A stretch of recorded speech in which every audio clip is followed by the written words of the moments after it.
D'un côté, les civils voltaïques sont mobilisés. Des polices sont envoyés au front en soutien aux soldats et les fonctionnaires voltaïques doivent consentir à contribuer à raison de 1/12 de leur salaire. De l'autre côté, les Maliens ne sont pas en reste de la mobilisation. La guerre sonne à la porte. Des incidents incessants entre éleveurs nomades allaient mettre le feu aux poudres. Les amis, c'est avec plaisir que je vous retrouve autour de ce nouveau numéro de Code d'Histoire. Soyez rassurés, ce numéro ne vise pas à remuer le couteau dans la plaie pour réveiller les tensions entre les deux pays frères que représentent le Mali et le Burkina Faso. Ainsi, dans ce numéro, nous ne vous dirons pas qui du Burkina Faso ou du Mali a remporté la guerre. Ça n'est pas le but, même si nous pensons que tous les deux y ont perdu quelque chose. Il sera question de la violence que subirent les Africains suite au tracé des frontières par les anciens colons. Ce numéro de Code d'Histoire nous invite à marquer une pause pour réfléchir aux enjeux communs aux États africains, soit perdurer dans les querelles incessantes ou regarder ensemble vers l'avenir. Avant d'entrer dans le vif du sujet et pour mieux comprendre les enjeux et mieux se représenter les lieux, nous ferons appel à la géographie, discipline scientifique sœur de l'histoire. Le conflit malo-burkinabé est la suite d'indifférents très anciens entre les deux pays au sujet d'un morceau de territoire, une fine bande de terre nommée la Gachère. Elle est facile à repérer si on se focalise sur la zone des 3 frontières entre le Mali, le Burkina Faso et le Niger. L'espace litigieux entre le Burkina et le Mali prend la forme d'une bande frontalière de 275 km de long, s'étendant d'ouest en est du village malien de Lofou au mont Ngouma. Il comprend 4 grandes zones. La région des 4 villages, formée par les villages de Dionouga, Okulu, Agoulourou et Kubo. La région des mares ou les Soum, composée de la mare de Soum et du village de Soum lui-même. La zone du Béli, encore appelée Agachère, constituée de multitudes de mares permanentes ou saisonnières, c'est une zone propice aux activités pastorales, avec l'abondance d'eau qu'elle procure en saison pluvieuse, de juin à septembre. Cette activité joue un rôle important dans les économies agraires fragiles du Burkina Faso et du Mali, surtout pendant la saison sèche. D'un point de vue historique, les conflits entre les groupes de nomades concernant les droits d'abreuvement et de pâturage dans cette région sont fréquents et s'accentuent durant la sécheresse. Enfin, on trouve le point triple ou point terminal à l'extrême est de l'espace contesté. C'est une zone où se rejoignent les frontières maliennes, burkinabè et nigériennes. Les frontières ont toujours existé en Afrique. L'historienne Catherine Kokry-Vidrovitch rappelle que, dans l'Afrique ancienne, les sociétés politiques étaient comme ailleurs délimitées. Mais le concept même de frontière n'était pas celui des États modernes. La frontière ne se limitait pas à une ligne soigneusement tracée sur les cartes d'état-major. Un chef, qu'il fût de lignage, de village, de province ou d'État, savait bien qu'au-delà de certaines limites, son autorité ne s'exerçait plus sur les gens.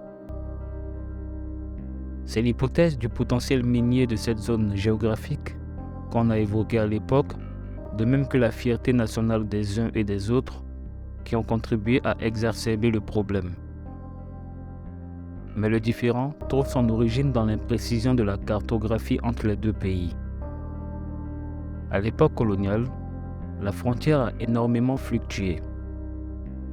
La violence de la colonisation réside à certains égards dans les séparations qu'elle entraîna du jour au lendemain entre des familles, des villages établis sur des territoires parfois depuis des générations et qui se virent divisés suivant les caprices d'un colonisateur, outillé parfois d'un simple crayon et d'une règle. Ainsi, jusqu'en février 1919, les actuels Mali et Burkina Faso appartenaient à la colonie française du Haut-Sénégal et Niger. Le 1er mars, un décret du président de la République française érige la colonie de Haute-Volta en détachant les cercles de Gawa, Bobo-Dioulasso, Dédougou, Ouagadougou, Dori et Fadangourma qui faisaient jusque-là partie du Haut-Sénégal et du Niger.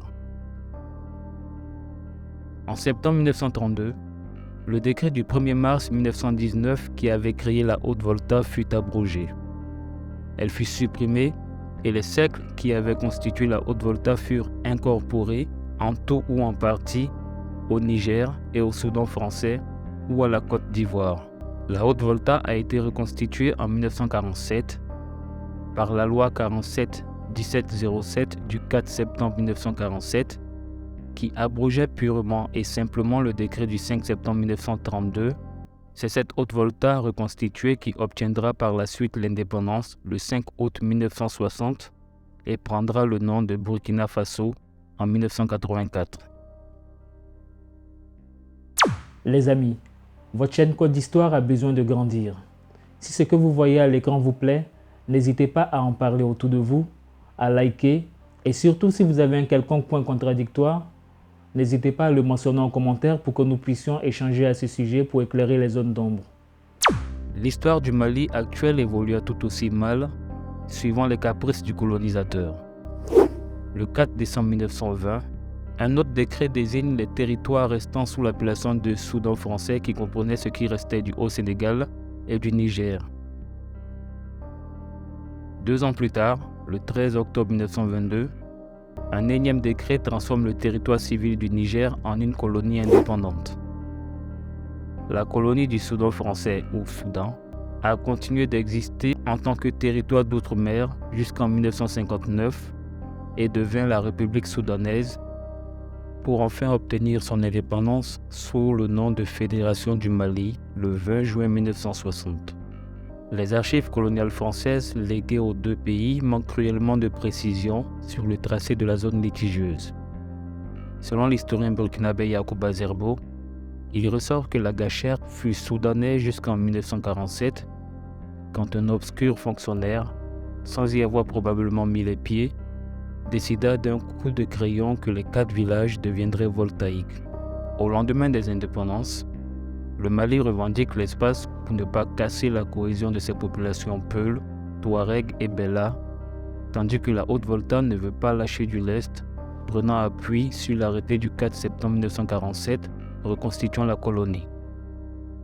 Dès 1961 donc, une commission est créée pour délimiter ses frontières indéfinies.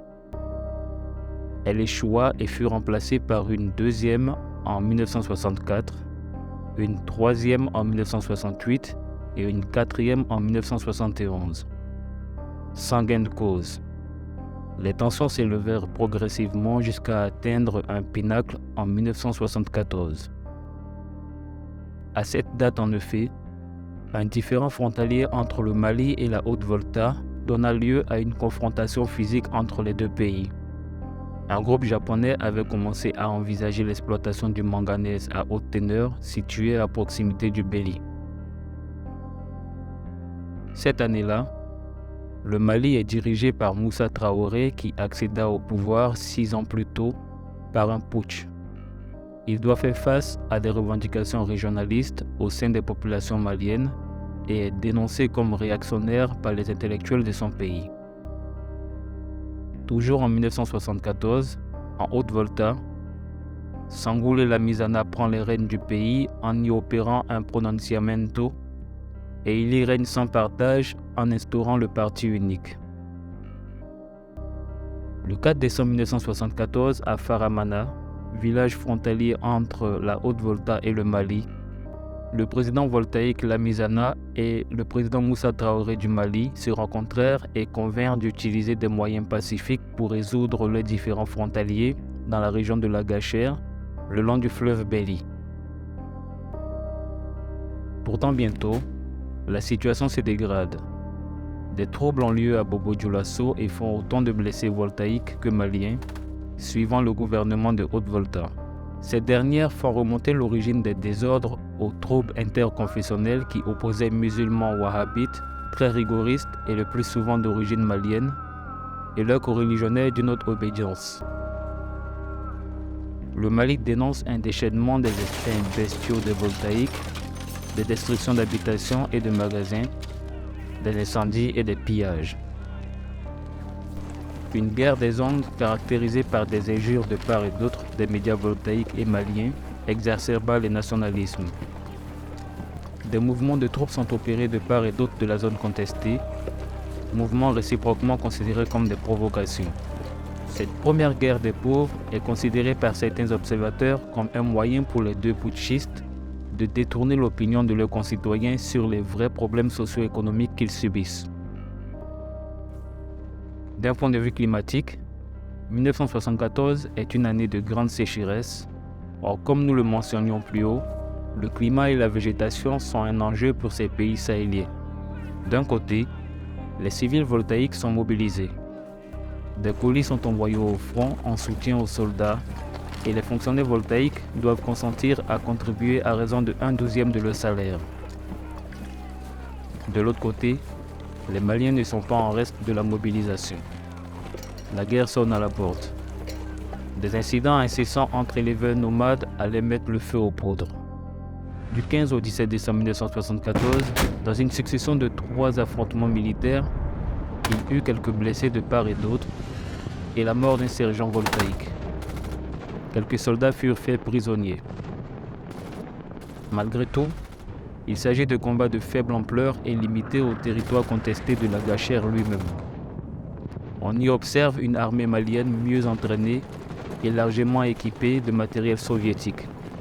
Au sortir de ce conflit, un jeune officier voltaïque atteindra la notoriété nationale en raison de l'héroïsme dont il a fait preuve en combattant les Maliens. Avec son commando, ce lieutenant prend le village de Douma, élimine 2 soldats maliens et s'empare de fusils et de mitrailleuses. Il s'agissait de représailles à l'enlèvement du chef de village de Dara, au nord de Waïgouya. Il s'agissait également de laver l'affront du 14 décembre 1974, au cours duquel une section de l'armée voltaïque était tombée dans une embuscade tendue par l'armée malienne. Nous reparlerons de ce personnage dans la suite. Pour apaiser les tensions, des appels à la conciliation furent lancés, notamment par le chef de l'État somalien, alors président de l'Organisation de l'Unité africaine, et par le président sénégalais. Le 26 décembre 1974, les présidents de la Haute-Volta, du Mali et du Togo se réunissent à Lomé et décident de créer une commission de médiation composée du Togo, du Niger, de la Guinée et du Sénégal. Le 11 avril 1975, le chef de l'État malien accorde à l'agence France Presse une interview au cours de laquelle il déclare « Le Mali s'étend sur 1 240 000 km² et nous ne pouvons pas justifier de nous battre pour un morceau de territoire de 150 km de long. Même si la commission de l'Organisation de l'Unité africaine décide objectivement que la ligne frontière passe par Bamako, mon gouvernement se conformera à la décision. » Même son de cloche chez son homologue voltaïque qui évoque « Si la médiation de l'OUA échoue, le chef de l'État voltaïque est résolu pour sa part à porter le litige devant n'importe quelle instance ONU au tribunal de la Haye. Nous sommes des pays pauvres, nous ne pouvons que souffrir d'un tel conflit. » Puis de s'interroger. Je me demande pourquoi nos amis maliens se sont lancés dans cette affaire. Sans doute par excès de jeunesse. Ils ont des chars, il fallait bien les essayer. Si les efforts diplomatiques pour résoudre les différends frontaliers ont commencé en 1974, c'est en 1983 que les présidents des 2 pays se résolurent de porter la question devant la Cour internationale de justice. Entre-temps, la situation politique évolua en Haute-Volta.